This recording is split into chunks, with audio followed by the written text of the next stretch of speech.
You are a cultural pioneer, or as I'd like to say, a culture-neer. You're daring to go where others aren't willing to go. The unknown doesn't scare you, it intrigues you. You're not satisfied with the status quo. Business as usual is not in your DNA. You're done with doing the same thing and expecting a different result. You're an explorer at heart and a trendsetter by nature. You were born with purpose, called to lead, destined to make a difference. You are the Culture-Neer. All right, guys, welcome back to another episode of the Culture-Neer podcast. This is where faith and culture collide. Today, I want to talk to us about excellence. You know, excellence is a strategy, and, strategic thinking only works if you're thinking about the things that you're going to do intentionally now and going forward in the future. And so I think there's some lessons today that us as entrepreneurs or leaders need to learn very early on that can have a dramatic impact on our organizations as we go forward. So let me start with this question. Why do some companies become legendary while other companies stay average forever? Think about that as we start today. As you're thinking about that, think about your own company or your own organization. Would you say you're on a track, depending on how old your organization is, to be legendary? Do you stand above the rest in your field, whatever that is? Or would you be honest and say, my true self-assessment would be is that we're really kind of average. We look and sound and feel pretty much like everybody else that's in our space. As you're pondering over that, write this down. Let's take some notes today. Excellence is not a talent. It's really a system. And so intentionality, system, first two big words this whole conversation today. You have to be intentional if you're going to be strategic, and you have to have a system for that intentionality to be carried out throughout your organization by you consistently, and by all those that are working for you to carry out your heart, your vision in your department or your company or your organization, which is why you need a system. So we're going to talk about how to build a culture of excellence.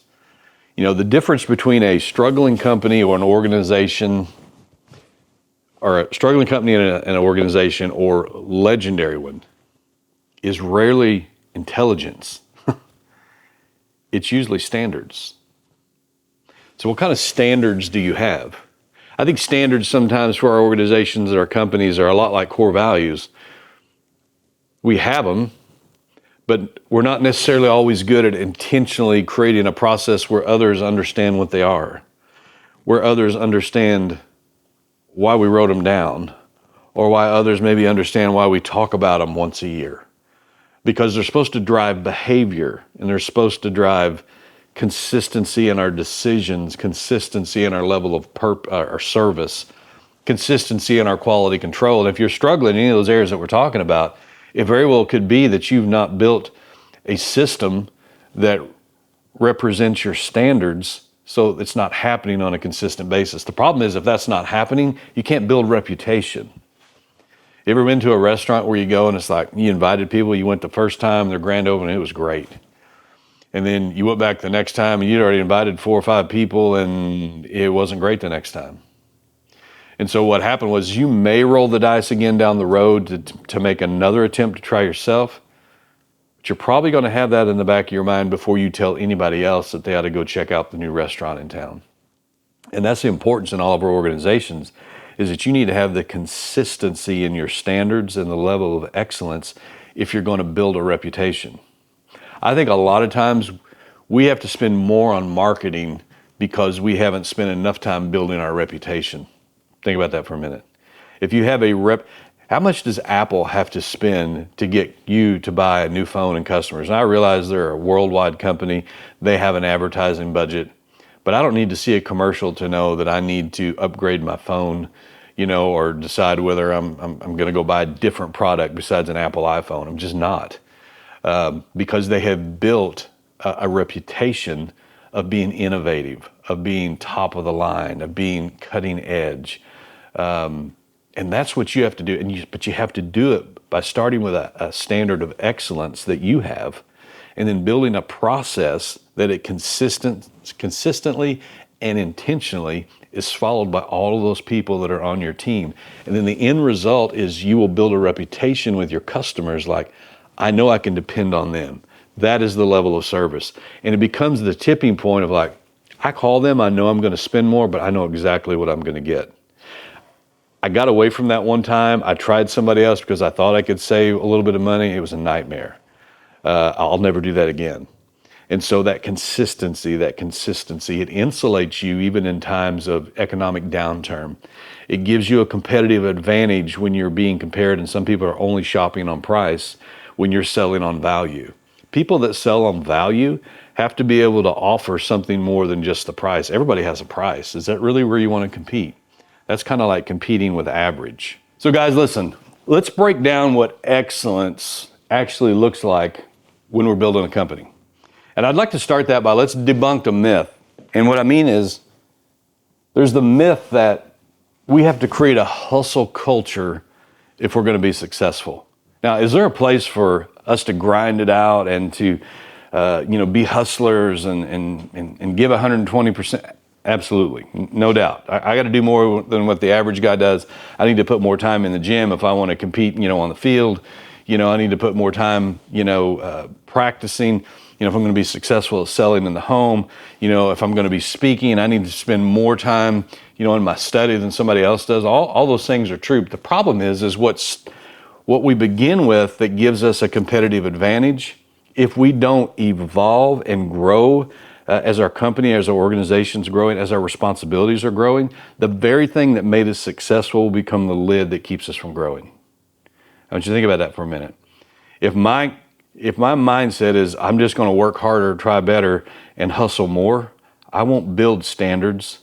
I won't have intentionality. I won't have enough processes. I'll just work hard.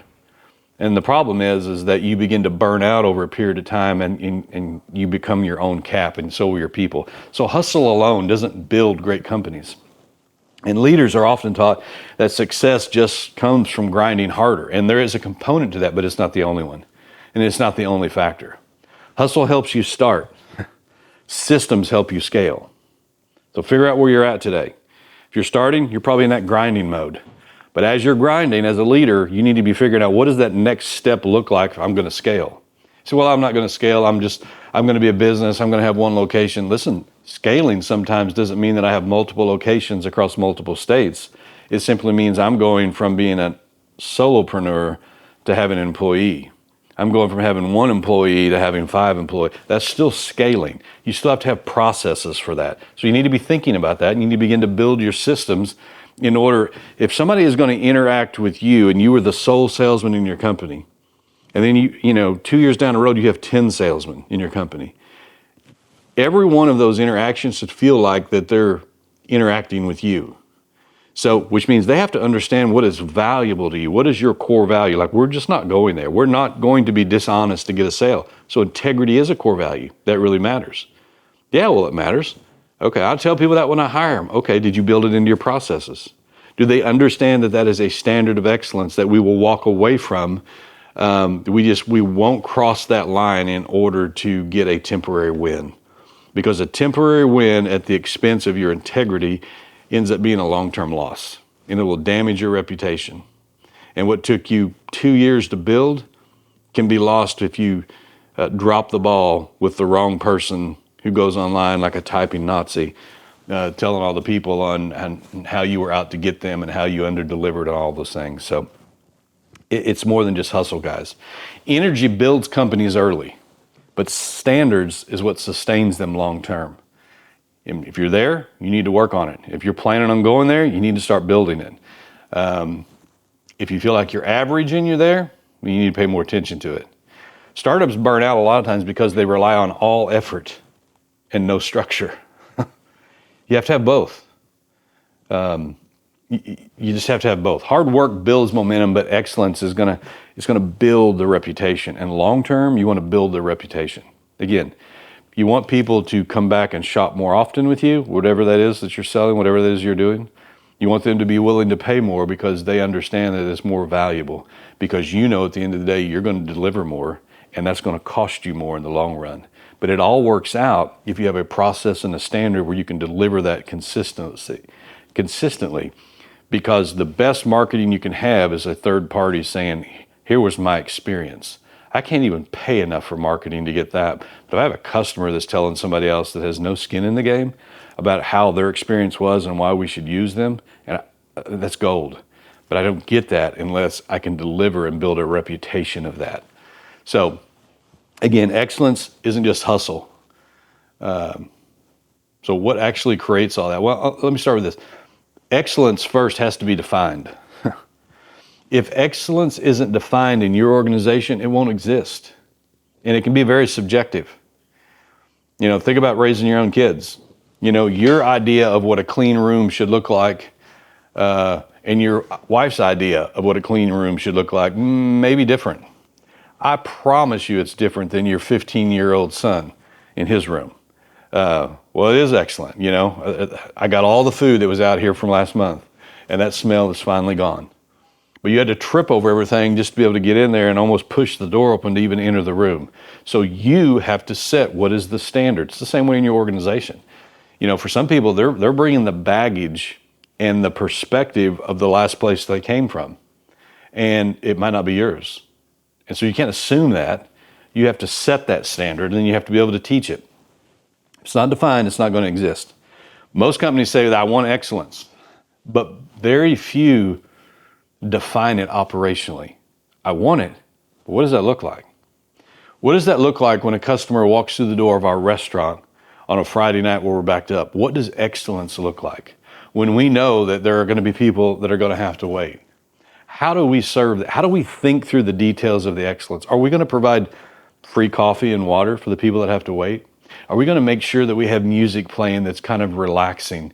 We're not going to play music, that kind of stirs people up and keeps them on their edge. Are we going to think through whether we have umbrellas for the people that are going to be coming in?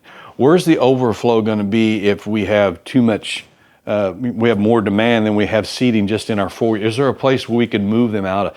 So as I think through that, I'm thinking from a standpoint of excellence. But then I need to build a system that intentionally is prepared and a process that is ready, that when we go from this to this, here's plan B. And I'm not rushing that. A lot of times what we do is we're reacting to these situations because we didn't have a plan. But if you're proactive, you can adjust to that situation, what seems to be on the fly, and you still have the same standard of excellence. And so that's the difference, I think, between legendary companies and just average companies.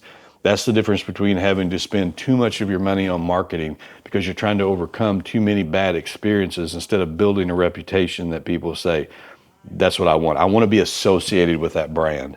Think about that. There's certain brands that we have that some would call them status symbols. Some would say, I want to be associated with that. You have that in the sports industry. There's a certain tennis shoe that you want. You're not even remotely close to being an athlete, but your favorite athlete wears that, and just there's something on the inside like, I want that shoe. There's sometimes, you can buy a watch and you can spend thousands of dollars for the watch, and you may buy a watch that costs $50 that actually keeps better time. But there's just something about like, I always wanted that. My grandpa had that. That is a piece that I want to pass down to my family. So you get to watch, and there's a feeling when you put that on. It's the same way when you step into a certain car or live in a certain neighborhood. There's certain brands that you want to be associated with that you feel better about. There's certain brands that I identify with their causes, and so I will pass certain ones because I don't identify with their causes just to go buy coffee at a different place or to go buy a sandwich at a different place. So even in fast food, those are factors that are going on in your mind. There's certain things that you want to be associated with. And so you need to build those standards, and you will have a group of people that they will be seeking you out to do business with you because you consistently represent what you say you believe, and you consistently deliver a great experience that is excellent, that is above most of your average competition. It'll cost you more to do that. It's going to cost you more time. It's going to cost you more money. You have to pay your people more. All those things are going to come into play. But we're talking about a long-term play. We're not talking about a quick fix to win tomorrow, because you're going to have to be fixing that problem 2 days from now or a week from now or a month from now. And so plan to win and prepare and build for the future. So What does that look like defining it? Well, customer experience standards. What is acceptable in your customer experience? I literally was just interviewing somebody. It was in a very similar industry for one of our companies. And he was telling me the story about how something went wrong on a construction project. And their company got their trailer in their neighbor's yard and created ruts. And he couldn't get an answer from his upper management. It was going to take $100 to make that problem go away for that customer. I'll give you $100, and they were going to fill it in.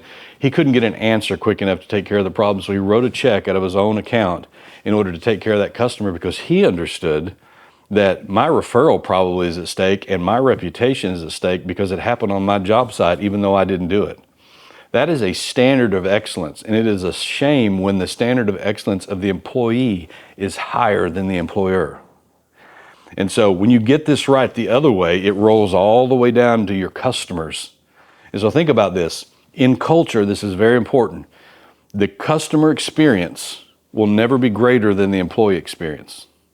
So if you don't value the employee, if you don't take time to invest in them on standards, if you don't train them for excellence, if you don't have a reward system and an accountability for when they drop the ball, then that's going to filter all the way through to your customer experience. And you know exactly what I'm talking about. If you've ever went to a restaurant on a busy night and the hostess is too consumed on their phone and they had to get done with that before they acknowledged that you existed, before they put their name down. Or you've seen them on the phone the whole time and you wonder, like, where am I really at? Because there's a lot of activity going on behind there. Where am I at on the list? Because they don't seem to be paying attention. That employee has a job. They don't feel like it's a career. Well, you know, they are at a transitional time and they're going to college. Did you know that you can work someplace that you're only going to be there for a season? But if you can connect that with purpose and value, I feel good about going to Chick-fil-A and working because I'm just a better person because I go there. I feel like when I show up that I'm actually listened to and valued there. And even though this is not going to be my career, I walk out of there I'm taking something away from that. Because of that, you feel that when somebody's taking your order to order a chicken sandwich. I don't always get that at Hardee's, do you? And so I'm not calling Hardee's out, and I'm sure there's some great ones out there, and there's probably some Chick-fil-A's, you know, that maybe that need to improve. But the reality is consistently, I can go into a Chick-fil-A and I get that experience. My point is that those people are connected to more than just a paycheck. Somebody has taken the time to connect them to purpose that you're valuable. What we do is valuable. I want you to understand, if we don't take care of a customer here, here's what that means there. Somebody has to intentionally do that. They have to build a process to do that. They have to create a standard that everybody rises to, and then they communicate that on an ongoing basis. So you have to have communication expectations. One of the communications expectations we have here, I was, again, in an interview. You know, I'm never late, but I'm kind of the guy that blows in at 1 minute till. I just laughed. He was telling me how his wife's not the same. I said, well, if you go to work here, we'll change that. Reason being is because our communication expectation with our customer is, we tell you we're going to be there at 10 o'clock. That means we're there at 10 till. If you're 10 minutes early, you're on time. If you're on time, you're late. And if you're late consistently, you're promoted to a customer somewhere else, because we can't afford to break our first promise to our customer. And when you're late after communicating the time with somebody, you're saying and you're communicating that my time is more valuable than your time, so you'll wait on me. That's the message that's being communicated. That's a communication standard. What is your communication standard? Is it okay if somebody's 10 minutes late? Probably is if you're always 10 minutes late, because that's your standard. You know, you can't expect the people that you're leading to rise above your personal standard. Well, my name is on the building and I write the paychecks. Well, that's great. You probably have a lot of people that you're paying to be there, but they're not invested in your company. They're not going to give you 120%. They're not connected to purpose.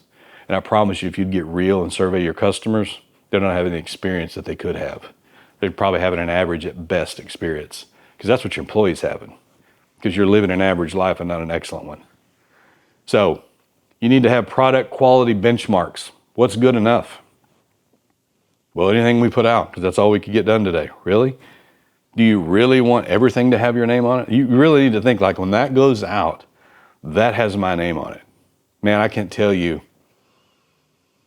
I'm so honored to work with a group of people that I don't worry about going out in public and having somebody corner me. Hey, so you work for that company? Yeah, they screwed me when they were over here and they did this, that, and the other. I get just the opposite. We had somebody from your company, I just wanted you to know, they were so nice. They took care of my mother. They actually come out and they didn't even charge us. They come out and fix something that wasn't even their fault. You have great people working for you. Did you know that happens because there's a lot of people that are being intentional, that are rowing in the same direction, that all identify around the same set of standards, and it's like, here's the standard. And the standard is people expect to get what they paid for, whatever that is. So I can't be memorable if I only give them what they expected already to be paid, what they were paying for.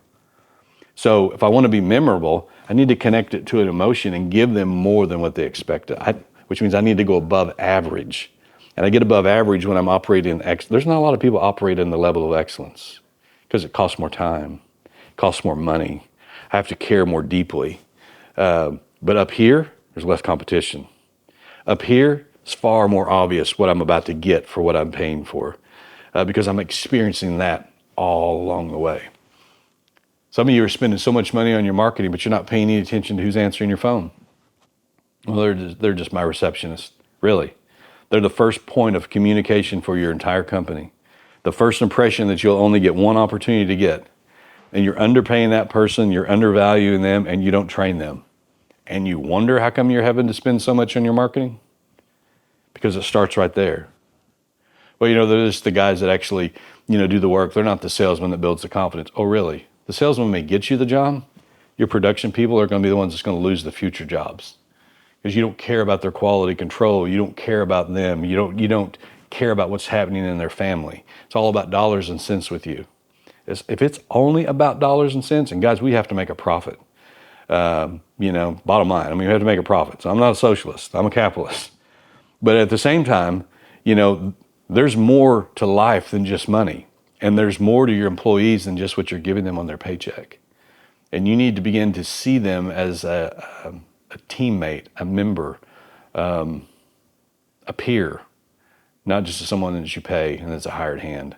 It will come out in how you lead. So here's a question. Do employees know what great looks like at your company? Or do you just assume they do? Is integrity embedded into all your standards, all of your daily practices? Is it written down somewhere? Is it posted? Is it discussed often? One of the things that we do, people that come to work for one of our companies, which is called Integrity, they'll stick this inside of their name badge. And when they open this up, there's all of our core values. Here's our mission statement. Here's our vision statement. Here's our motto. Now, they get this out and read this every day instead? No. I got one guy's truck and had this taped right in the middle of his truck, what our vision statement was. The majority of the people that work here that we can call on cue because we'll do this at times, like, what's our mission statement here? Well, we help people protect what matters most, and we serve with character and honor, or character and purpose that brings honor to God. Why? Because it's more than a statement. It's like, this is how we do what we do. Here's why we do what we do. So it's different. Everybody understands. So we're moving in the same direction. So it's intentionality. What are you doing with that? Do you have behavioral standards that you talk about? Like, is there a communication that is acceptable? Think about it. Is there certain things you don't want your employees talking about in front of a customer? Are there certain words you don't want them to use? Don't just assume they know what that is. Have a standard for what that sounds like. What is acceptable and what's not acceptable. What is professional and what is not. And the standard may be different for yours, and you may be shocked by somebody else. You also may be shocked by why the close rate's down on one of your salespeople because of the language that they're using in their home is offensive. And that's on you if you don't set the standard. That conversation should have been happening when you were interviewing. That should have been happening when you were onboarding somebody. And that should be reinforced all throughout the process. It's intentionality. So, do they know what it looks like here? Do you have those standards embedded? Excellence becomes culture, guys, when it becomes specific and repeatable. Excellence becomes culture when it becomes specific. This is what that looks like, and repeatable over and over and over again. And can I tell you that if your culture is really healthy, your employee manual can be much thinner because you're not having to regulate every single person, because I don't have to manage just the actions. Culture manages the heart. And then your culture itself will police, hey, we don't talk like that on the job site here. That's not cool, dude. I didn't. That's a bad habit. Yeah, I know. Had the same one when I came here, but that's not the level of professionalism we operate in. That's just not tolerated here. Okay, I got it. And they start catching themselves. That's what good culture does. But you have to be specific about it. They need to know what it looks like, and it needs to be repeatable. Defining excellence is only half the battle. So write this down. Culture is either what you tolerate or it's what you create. What are you tolerating? It's a culture. He's really good. You know, he has a bad attitude, but he sells more than anybody here. So we just kind of look the other way. Really? Can I promise you that what you're allowing him to do, you're introducing to your culture, and you have 4 other salespeople, it's costing you those other 4. You'd be better off to cut that loose. If that guy's not teachable and trainable, cut him loose and do without it and move on. Start all over again. You're playing the long game here. That is so toxic for your culture, you have no business keeping it around. Okay, how much you selling? So culture is what you tolerate, or it's what you create. That will lower the bar that is acceptable here. I know what they say, but I know what we see, so we can do that. Or it's what you intentionally create, what you reward, what you talk about. Leaders shape the culture. How do you shape it? Through what you allow. Do you allow certain language to happen? Do you allow people to show up repeatedly late? Do you allow people to turn stuff in consistently late? Do you let it slide when you hear somebody make a promise to get a sale and kind of laugh about it? You know, like I had to tell them, and you know when you heard that, it's like, that's not what we're going to do at all. Just look the other way on that. You're creating your culture. Culture is not just mission and vision statements, although I think it's a valuable portion of that. As a mission statement, we need to know as a group how we're going to do this.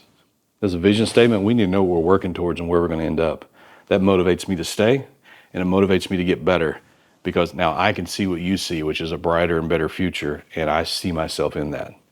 And mission, that's how we're going to row in this boat in the same direction to get there. So it's important. I'm not saying it's not, but it's not just that. Culture is behavior that is either accepted or corrected. You can't break that down any simpler than that. Culture is behavior in your organization that is either accepted or created or corrected. One of the two. That may be a light bulb moment on some of the stuff that's going on in your organization right now that you need to process and think through. Listen to this. Tolerating mediocrity spreads quickly. You're going to tolerate somebody that's just giving you a mediocre performance over and over again, and you just allow that to stay around, that spreads very quickly. That is the new standard. Yeah. It's much easier to do it Ted's way. He gets done in half the time. You know, the last hour and a half a day when nobody's around, he's not doing anything but playing on his phone anyway. And I know we do better work than that, but hey, he's getting by with it. And so the standard is lowered. That is not a standard of excellence. Leaders unintentionally normalize poor standards if we're not careful, because we don't have a process. We don't have accountability. We don't have a reward system. You think about that. Sometimes we default to accountability means punishment and discipline for behavior that we don't want. Sometimes. It needs to be balanced with a reward system for the behavior and the productivity that you do want. So the quickest way to get what I want in my company is to reward those that are doing it publicly in front of other people. What I reward gets repeated.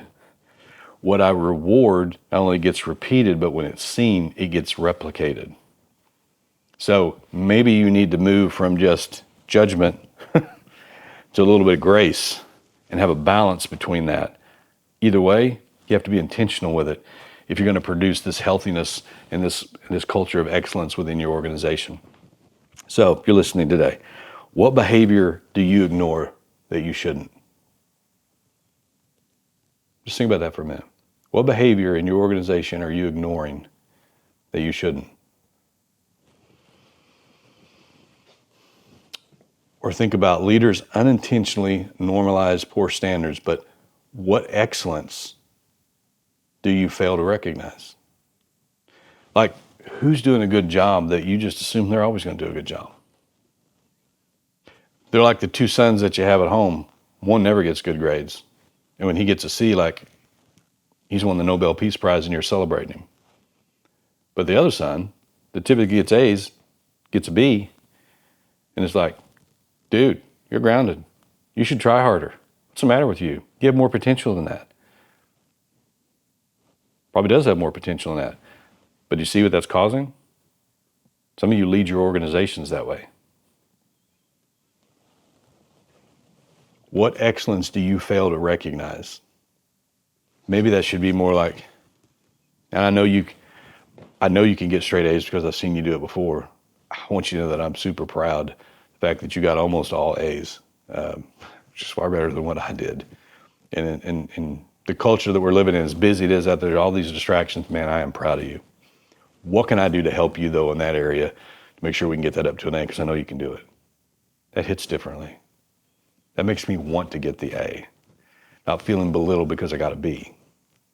And I'm going to compare, like, why do you like Billy better than me? The Joker barely gets a C. He's barely going to get out of high school. Why are you riding me so hard? That's the difference when you're leading employees. There is a discipline, there is a recognition. And you need to know when to operate in both worlds. So what behavior are you ignoring? What excellence are you failing to recognize? What leadership tolerates becomes culture, guys. And that brings us to probably one of the most misunderstood jobs of any leader today. The real job of the leader, I believe, is to create clarity in our organization. We would probably say, well, it's to fix problems. Fixing problems is more reactionary. Proactive is, what if I created clarity in all these areas? Would that have ever been a problem? That's different thinking. Good college football coaches, most of which are in the SEC, sorry all you guys out there in the ACC, they're recruiting people in high school that they think will do well and go on and play professionally. They're recruiting at a whole nother level. Average colleges are recruiting people that they think will do well in college. See the difference? And you can see the difference in the number of wins and the number of championships because they're recruiting at an entirely different level. They're not playing checkers. They're playing chess. It's a longer game. It's more strategic. It's more proactive. It's not reactive. What game are you playing? Are you playing where everybody else is playing? You're getting average results? You an average leader? Do you want an average paycheck? Do you want an average legacy? Do you want an average company? Quit being average. Start looking for those areas where you can begin to become excellent. Figure out a system where you can teach that to your people. Begin to reward and correct where you need to. Change your culture and tweak it. And then watch the results begin to take place as you build a reputation that people can't live without. Good culture in an organization is one where the employees refuse to leave and the customers can't live without. And you'll know you've arrived when your retention rate goes down or goes up with your employees and your repeat customer retention rate goes up and you're selling at a higher price. Those are indicators. You tell yourself anything you want, but those are the realities. When you check those metrics, it'll tell you where you're at on the road and where you need to improve. As leaders, we have to remove the ambiguity that's going on in an organization. We have to bring clarity to what's happening. If you're the leader, your job is not just problem solving. Your job is clarity creation. And you may need to go through your entire organization. And from top to bottom, where do we need to bring more clarity here about what we expect, about what our level of excellence is? What is the standard that we want to set? What do I need to clean up? What areas are we underperforming in because it's not lining up with our culture? It's not lining up with our core values. How do I need to spend more time to get this across so they understand how important it is? Not so they can tell me when I ask them in the hallway, but so they can make the decisions when they're sitting with our customers the same way I would, because that's scalable. Super important. It needs to show up. You need to have clarity around your mission. You need to have clarity around your standards, your decision making, and your customer expectations. Listen, some people are competing out there and their goal is, my expectation is that the customer is happy enough to pay me. And I hope they lose my phone number 3 months from now when they realize what I sold them is not really what they needed, which was why I sold it at a cheaper price. In other words, for them, it's a numbers game. I'll never get that customer back because I know long term they won't be happy, but that's fine. I'll go find somebody else that I can sell to. And as long as I can keep providing myself enough new customers, it really doesn't matter whether I have a referral business. Is that your customer expectation? Can I tell you what ours is? We teach our people that every interaction and every customer that we have is a customer for life. And if my thought process is, I just met this person and I just did whatever the smallest item was, whatever the smallest service I could provide, they're now in our family forever. So I'm going to treat them like that because I don't want to just sell to them. I want to sell to their grandkids. I want to provide a level of service to their grandkids. And it's going to be easier for me to sell to their grandkids if grandma is saying, don't call anybody else but this company, based on my experience. Think about that. You setting those kind of expectations? What's the impact of that? Clear teams move faster. When people know what's acceptable and what's not, they move faster. They have to sit and think about it. It slows everything down. That's how you get passed up. That's how some companies are big and they're still nimble because they're innovative. And how come they're innovative? Because their culture is healthy and they're very clear in what is acceptable and what isn't. Confused teams hesitate. Yeah, I don't know. I'll have to get back with you. I don't know. I know we broke it, but I don't know if we're fixing that or not. I'll have to call my boss. Really? You really have to call your boss on that. You may have to get approval for how you're going to do it. But you tell the customer, we're owning that on the spot. I hate that this happened. I'm so sorry. Please forgive me. Let me get on the phone and get an action plan, and we're going to get you taken care of. If I can't make that promise, there's not clarity in what I'm doing. And I can't deliver the customer service that I need to deliver. I'll never build a reputation that's legendary. I'll always be looking for the next customer instead of having an army of people that are following me around wanting to do business with me. What do you want? You get that through a level of excellence. Now, this can be really uncomfortable because there's hidden costs by being mediocre. Cutting corners, long-term consequences in your reputation, in your repeat customers, just like we were talking about. So think about this. Cheap decisions cost you your reputation. Reputation compounds. Cheap decisions will cost you your reputation compounds, good or bad. What do you want to be setting in motion? Poor service compounds. Low product quality compounds. That word gets out there. Weak hiring standards compounds. Do you really want to be known? Like, no, I know the kind of people they hire over there. I'm not going there to eat. No, we're not calling them. They're cheaper. There's a reason why they're cheaper, trust me. We've been down that road. Yeah, you can go over there and get that cheaper, but you better pray to God that nothing happens or breaks because I don't care what they tell you, they're not going to honor their warranty. Poor service. I would have rather paid twice as much to have to burn up my day and go through what I had to go through just to get what I paid for. I'll never go back there again. There's your examples. Trust compounds like interest. When you consistently deliver what you promised and you go above that, your trust is compounding. Think about a heart beating as it compounds like money in a bank account. I didn't put any more in there, but I woke up and there's more money in there. Why? Because what I had was working for me. You want your trust working for you, just like interest. Can I tell you in reverse, mediocrity works the same way. I'm now trying to sell somebody, but I work on a team with a guy that has been cutting everybody's throat. That's not me, but we work for the same company. And so because his experience was mediocre with somebody that my customer knows, I'm having to overcome that. And it's compounding. It's making it more difficult for me to be able to sell. It's making it more difficult for me to overcome it with my messaging. Excellence is expensive today. Write this down. Mediocrity, it's expensive forever. Excellence may be expensive today, but mediocrity, it's expensive forever. You playing the long game? And the final piece might be the most important one. Excellence really starts with leadership identity. Leaders set the emotional tone. Everybody wants to be a leader until they realize the buck stops with them. And then sometimes it's very uncomfortable. Should I say most of us really wanted to have a leadership title at some point in our life, depending on our level of maturity. We just got there maybe and realized, I don't want all the leadership responsibility. I don't want to have that awkward conversation. I really like those people. I don't want to have to terminate that guy because he's underperforming, even though he'd probably be better somewhere else.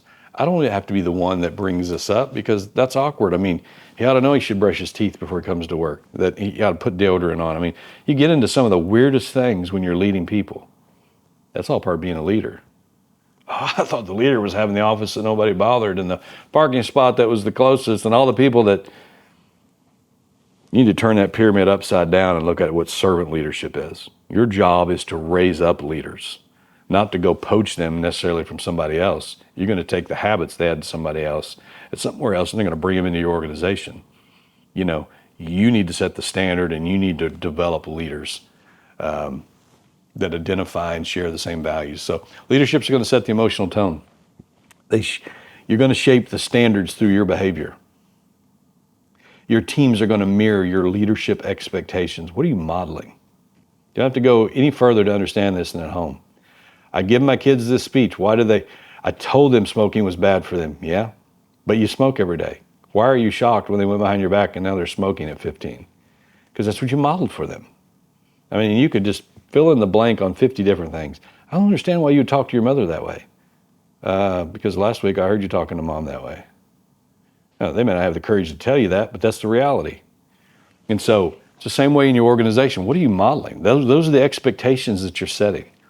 Are you the lid on your own organization? Are you the reason why you're not more competitive, why you're not operating at more excellence, that you don't have that legendary reputation? I'm not saying this to beat you up. I'm saying look in the mirror because it starts with you. And then model that. And then you can demand from somebody else what you're demanding of yourself, which is not perfection, it's progress. I'm making progress. I'm moving in the right direction.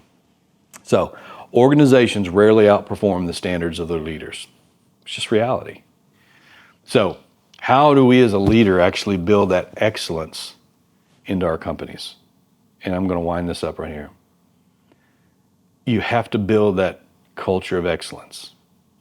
So I'm going to give you some things. Write these down. Step one, go back and listen to it if you're driving. Define the standards. That's your first step. If I want to build a culture of excellence, I need to define the standards. Step number two, train for it. Teach employees what the standards are. Just train for it. Number three, measure it. Track the performance indicators, whatever that is for your organization. If you're going to sit down and do a review and the person is shocked by what you're telling them, you haven't done a good job in managing them. They need to know, like, hey, here's the scorecard, and I know going into this is not going to be fun because I haven't sold enough, I haven't done this, I haven't done the things that are expected of me and required of my job description, and I know. And they walk in there like, whoa, I didn't even know. What do you mean? You're writing me up. What do you mean I got 30 days? When you get those kind of reactions, those should be indicators. You haven't done a good job in communicating, so you measure it. Fourth thing, recognize it. Celebrate excellence publicly when you can. Fifth thing, protect it. Never tolerate mediocrity. And the key takeaway on all this is excellence is not motivation. It's really management. Because I'm watching, so I'm delivering on this consistently. So let's close with this. Great companies are built intentionally. Excellence compounds over time. Legendary companies aren't created by chance, guys. They're created by leaders who decided early that average would never be acceptable. Listen, culture, it's only as healthy as the leader. We'll see you next time on the Culture-Neer podcast. Thank you for joining us on Culture-Neer, where every episode is a step forward on your leadership journey. We hope today's conversation sparked new insights and added real value to your life, empowering you to lead with greater strength and purpose. If you enjoyed what you heard, please connect with us. Follow our Facebook and Instagram pages, subscribe to our YouTube channel for exclusive content, and give us a rating on Spotify and Apple Podcasts. Your support helps us grow our community and continue delivering conversations that matter. Thanks again for listening, and until next time, keep striving, keep leading, and keep inspiring.